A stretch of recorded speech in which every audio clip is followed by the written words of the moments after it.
If you got a Bible with you, find Ecclesiastes.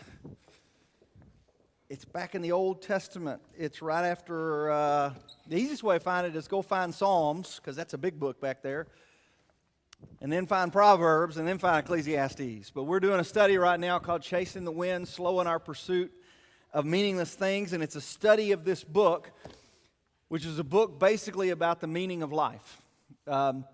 Ecclesiastes, we think, was written by Solomon, but it's written by Solomon talking about, he's exploring what is the purpose or meaning of life. And if you've never read the book before, I encourage you to read it. If it's been a long time since you've read this book, I encourage you to read it. It's a bit cynical, it's a bit gloomy, it's a bit defeatist, but it's also real, and it's wise, and it's very relevant. And I love the way that this ancient author speaks with a modern voice, because that's what we tend to do today. We chase the wind. We chase likes and followers and friends and success and fame and wealth and fortune. And we just chase all of these things, assuming that those things are going to give us meaning or purpose. And then once we obtain them, we find them lacking in some way, or we find them empty in some way. And that's basically Solomon's entire thesis. Ecclesiastes chapter 1, verse 2, we looked at that last week. This is kind of a paraphrase of it. There's so much that matters so little. He says, meaningless, meaningless, everything is meaningless. And he's just basically saying there's so much in our life that matters so little. And in chapter 1, he gives this whole summary of it, and it's just kind of a broad overview of telling you where he's going to go in the book. Like, it's just, life is meaningless. And then in chapter 2, what he does is he starts to break it down a little bit. So he starts to look at specific areas of meaninglessness. So he starts to look at pleasure, and he says, I tried that, and that didn't work, and I tried wisdom, and that didn't work, and I tried work, and that didn't work. And it's all under this theme of self-indulgence, because the pleasure was for him, and the wisdom was for him, and the work was for him. So the way we're going to teach it today is I want to read to you the second chapter. And I just want you to hear it. I'm not going to have it up on the screen or anything like that. I just want you to listen to it. Treat it like you would, like this is an email you received from a friend. And it's an older friend, and they're kind of sharing some life experience, and they're getting real philosophical here in their life, and this is kind of a search for is to a son. And so I just want to read you the second chapter. As I'm reading this, listen for some of these key phrases that he brings out. And then we're going to one. You can follow. And while seeking wisdom, I clutched at foolishness. In this way, I hope to experience the only happiness most people find during their brief life in this world. I also tried to find meaning by building huge homes for myself and by planting beautiful vineyards. I made gardens and parks, filling them with all kinds of fruit trees. I built reservoirs to collect flourishing groves. I women and birds and flocks, more Jerusalem before me. Sums of had many beautiful Jerusalem before. With it all things. I did not everything I it was all so meaningless is blind.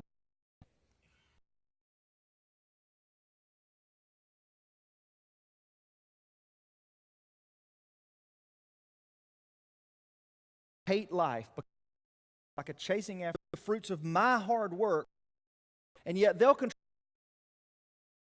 my hard work. How spare from hard work, search for satisfaction in this life. For though I do my work with wisdom and knowledge and skill, I must leave everything I gain to people who haven't worked to earn it. This is not only foolish, but highly unfair. So what do people get for all their hard work? Their days of labor are filled with pain and grief, and even at night they cannot rest. It is all so utterly meaningless. So I decided there's nothing better than to enjoy food and drink and to find satisfaction in work. And I realized that this pleasure is from the hand of God, for who can eat, drink, or enjoy anything apart from Him? God gives wisdom, knowledge, and joy to those who please Him. But if a sinner becomes wealthy, God takes the wealth away and gives it to those who please Him. Even this, however, is meaningless, like a chasing after the wind. He's a happy guy, ain't he? If you get that email from a friend, what are you thinking? You're writing back like, you need to go see a therapist. You have got to make an appointment with a counselor. I am worried about you. I mean, good. You're calling friends. King Solomon's friends are calling him like, have you checked on the king lately? I'm worried about the state of his mind. I mean, it's like he needs some happy music in his life, right? He needs he needs a pick-me-up. I don't know what he needs. About 4 weeks ago in the first service, you know how we always play music when we come into church? 4 weeks ago in the first service, I was playing this song when we came in to church, okay? And so they were like walking in going, what is he doing? Well, here's what happened. Before church started, I'd had 4 complaints that morning. And I was like, turn on Pharrell Williams. We need some happy in this church. Like, I don't know what it's going to take, but we're going to play this song until people get happy. And that's kind of like when you read Solomon, it's like that's where you're at. Like he needs some happy somewhere. I don't know how we can get this guy some happy, but he needs some because he's really in a bad place. Well, he is, but he's not. Okay, you got to understand what he's doing in wisdom literature right here. And you got to remember this. We're only reading the second paragraph of the email. We haven't read the whole thing. We're catching the first part, and he says he hates life and all this stuff, but we haven't read to his conclusion. So everything Solomon says, you have to filter through the conclusion. If you want to skip ahead and read it, skip ahead and read it. It's in chapter 12. Read the last 2 or 3 verses, and that's his conclusion. Everything he says to this point has to be tempered through that. But he still says some pretty significant stuff up until this point. And so I want to go back and look at just a few of those. And we're going to look at them through the NIV. But I just want to go back and look at just 3 phrases as he tries to think through the meaning and the purpose of life. And this is the first one, is I denied myself nothing. This is verse 10. I denied myself nothing my heart desired. I refused my heart no pleasure. Anything I wanted, I took. Now, there's a fancy word for this. It's hedonism. And hedonism is the philosophy or the ethic that the ultimate goal of life is to pursue happiness. Just pleasure.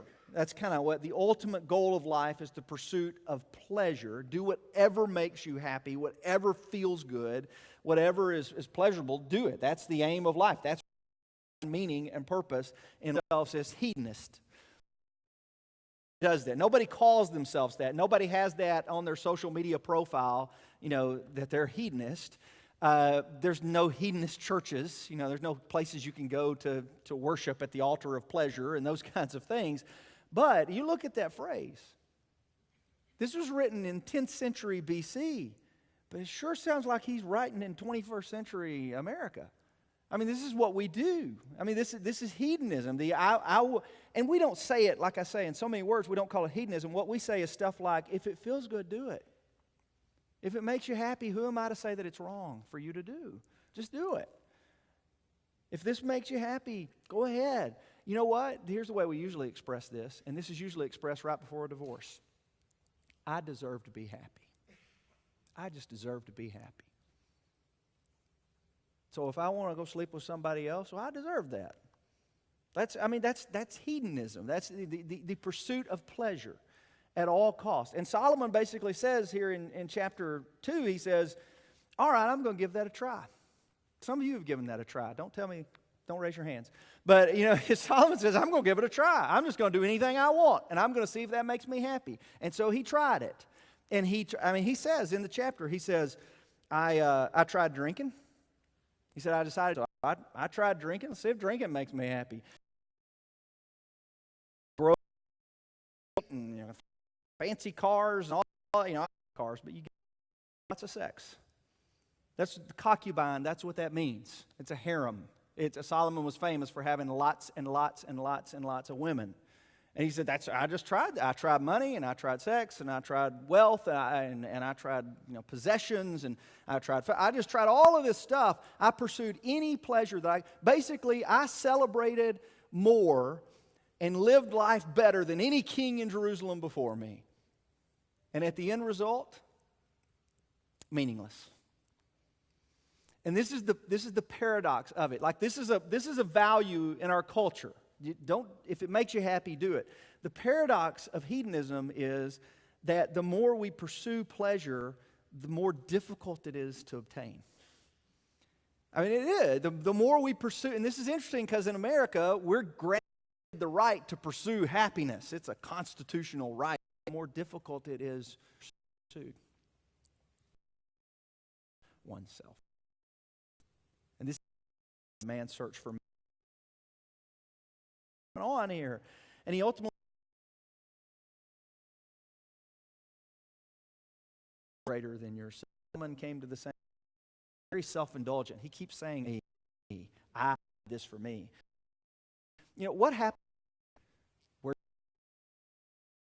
you don't get to take with you and you leave it behind to somebody else who may not take care of it in the way that, first off, they didn't earn it, and then second, they may not take care of it in the way that you intended it for that to be taken care of.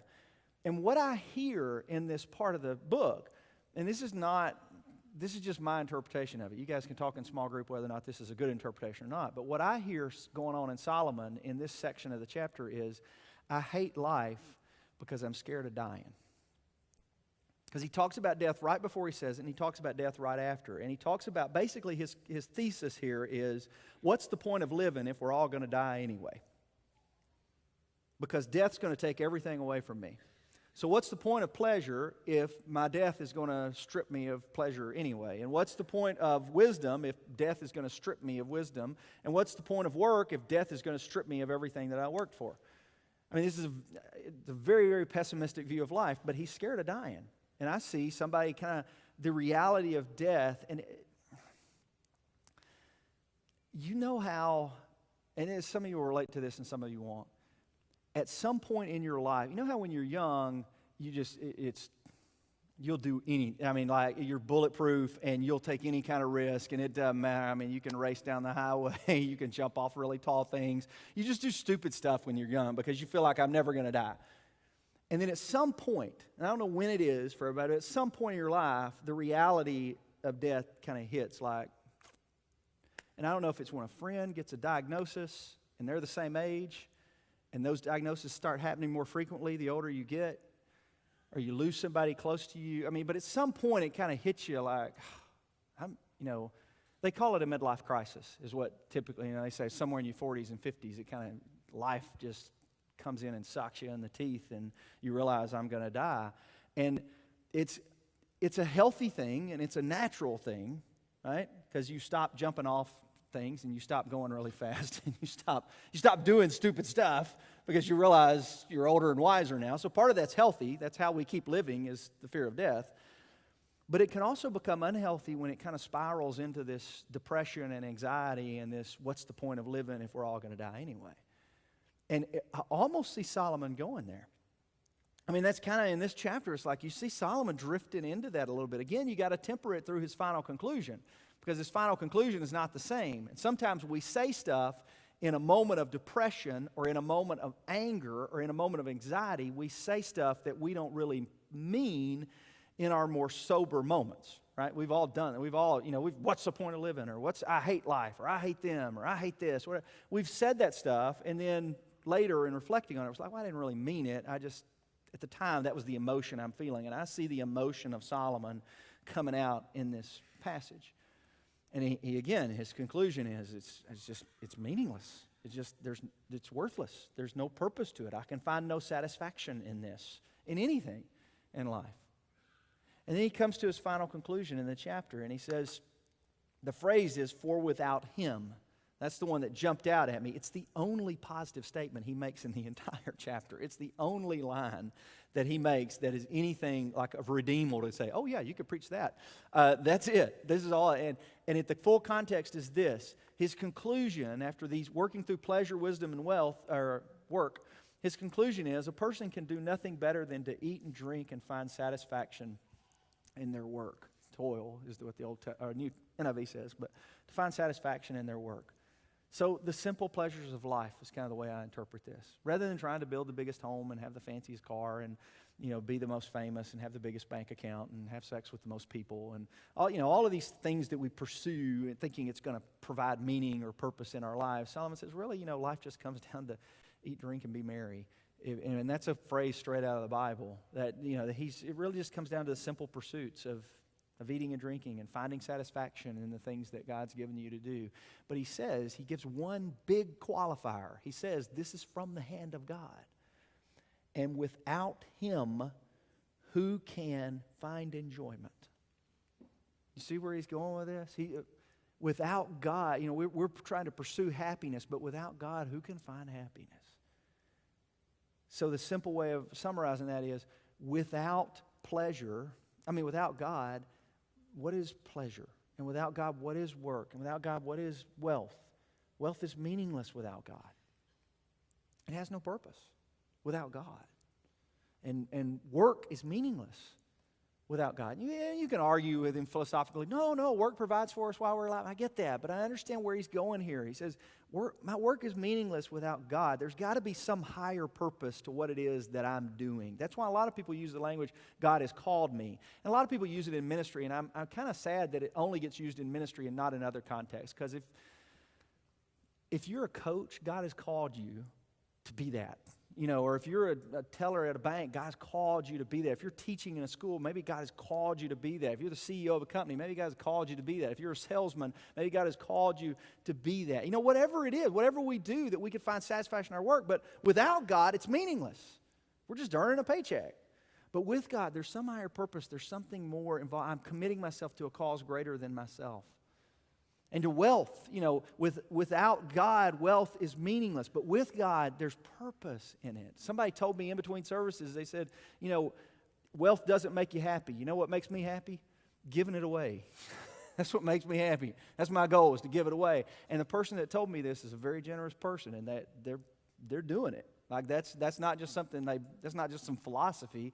That's actually something they practice. Because without God, life is void of meaning. That's chapter 2. That's pretty much, without God, life is void of meaning. That's pretty much the whole book. And I'm sitting here going, 6 more weeks. That's pretty much it. Without God, you got to, because we tend to celebrities as people out there who's tried everything and found it meaningless. And I found one. This guy right.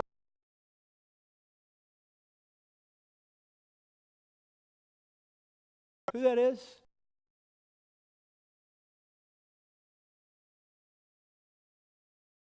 Yeah, but you went to free.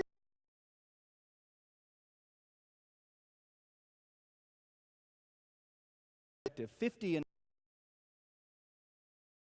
he had done all this public acclaim and all of this success. He had a very large, everything you wanted. What's the purpose of all of it? Like, why am I living if I'm going to die? This is what Tolstoy wrote. Today or tomorrow, sickness and death will come.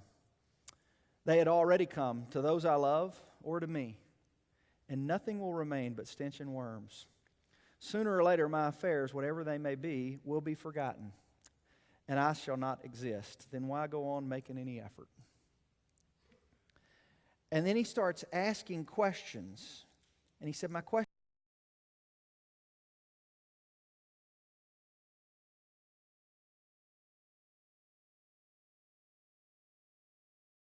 was this, the simplest of questions, lying in the soul of every man, from the foolish child to the wisest elders. It was a question without an answer to which I could not live. And I had found by experience, it was this: what will come of what I am doing today or shall do tomorrow? What will come of my whole life? Differently expressed, is there any meaning in my life that the inevitable death awaiting me does not destroy? Is there any meaning? I mean, you think of the things in our lives that bring us happiness, or that bring us pleasure, or that bring us, some kind of feeling of satisfaction, or some kind of feeling of worth, or a feeling of meaning, or a feeling of purpose. If any of those things are not relationships, outside of relationships, all the rest of them are inevitable death destroys. The title or the degree we worked so hard for. And I'm not trying to be Debbie Downer here. I'm just saying, that's true, right? We can't take anything with us. The only thing we can take with us is our faith and our relationships with other people. That's the only thing that survives into the next life.